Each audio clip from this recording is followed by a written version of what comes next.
Barkley curled up in his new bed. Prairie and Rustler tiptoed out. Sleep tight, Barkley. Big Bird yawned. He was feeling sleepy too. He crawled into his nest and was fast asleep in a minute. But Big Bird didn't sleep for long. Cried Barkley. He was not used to his new home. Big Bird tried everything to help Barkley go to sleep. He sang songs, he read stories, but Barkley cried all night long.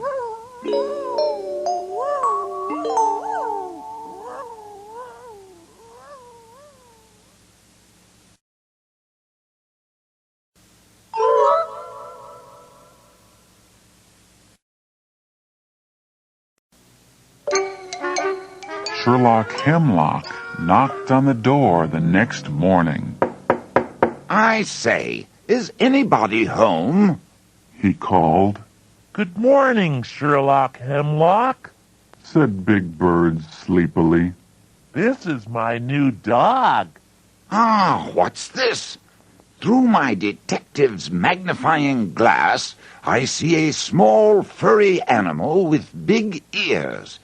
It appears to be a dog. His name is Barkley, said Big Bird. Pleased to make your acquaintance, Mr. Barkley, said Sherlock. Meet my dog, Watson. It's time to be up and about and take Barkley for a walk, said Sherlock. You should walk your puppy 3 times every day, you know. But it's raining today, said Big Bird. Elementary, my dear bird, said Sherlock. One must face the weather for the sake of one's furry friends.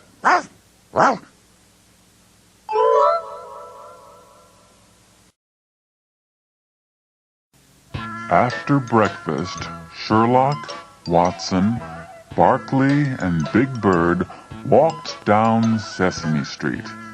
Barkley splashed through every puddle. I must be off, said Sherlock. There are more mysteries to solve. Goodbye. Goodbye, Sherlock. Goodbye, Watson, said Big Bird. Come on, Barkley.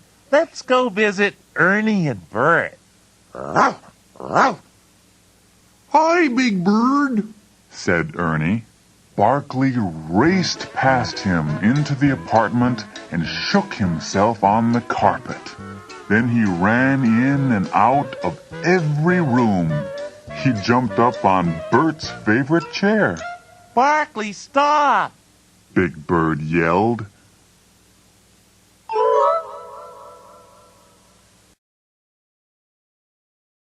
But it was too late. Black, muddy paw prints were everywhere. Barkley, look what you've done, Big Bird cried. I'm sorry about the mess, Ernie. That's all right, said Ernie. Barkley's just a puppy, said Bert. He doesn't know any better. Big Bird helped Ernie and Bert clean up the apartment. Barkley helped too. Big Bird took Barkley home. He dried his puppy off with a big towel and brushed the tangles out of his fur. It's time to take your nap now, he told Barkley. I'm going to visit Grover. I won't be gone long.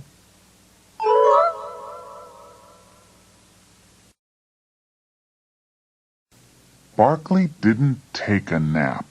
He decided to follow Big Bird. So he squeezed through the fence and crawled out onto Sesame Street. He was frightened by the traffic. He tried to make friends with Hairy Monster's kitten. He looked for a bone in the garden next to Hooper's store. Then he went back home and found something even better to chew on.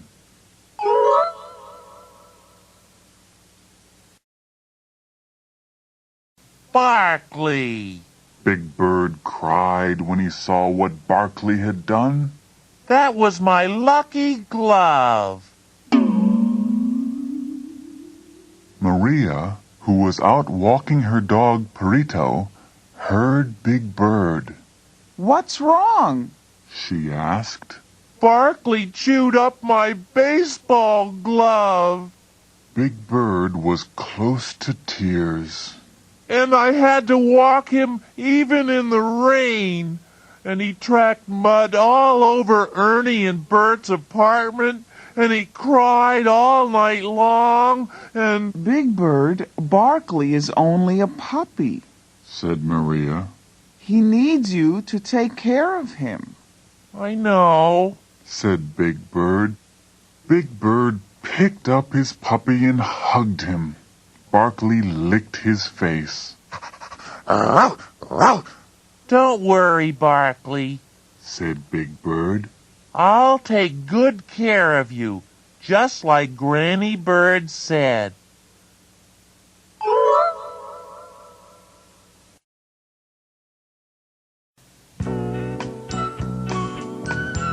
Big Bird and Barkley played together every day. Big Bird taught him how to sit and roll over. Maria brought a rubber ball for Barkley to chew on. One day, Granny Bird came by to visit. Rustler, Perito, and Watson were eating lunch with Barkley. How is Barkley? Granny Bird asked. Big Bird patted his pet proudly. Just fine, he said. Barkley is the best present I ever got. He's my best friend.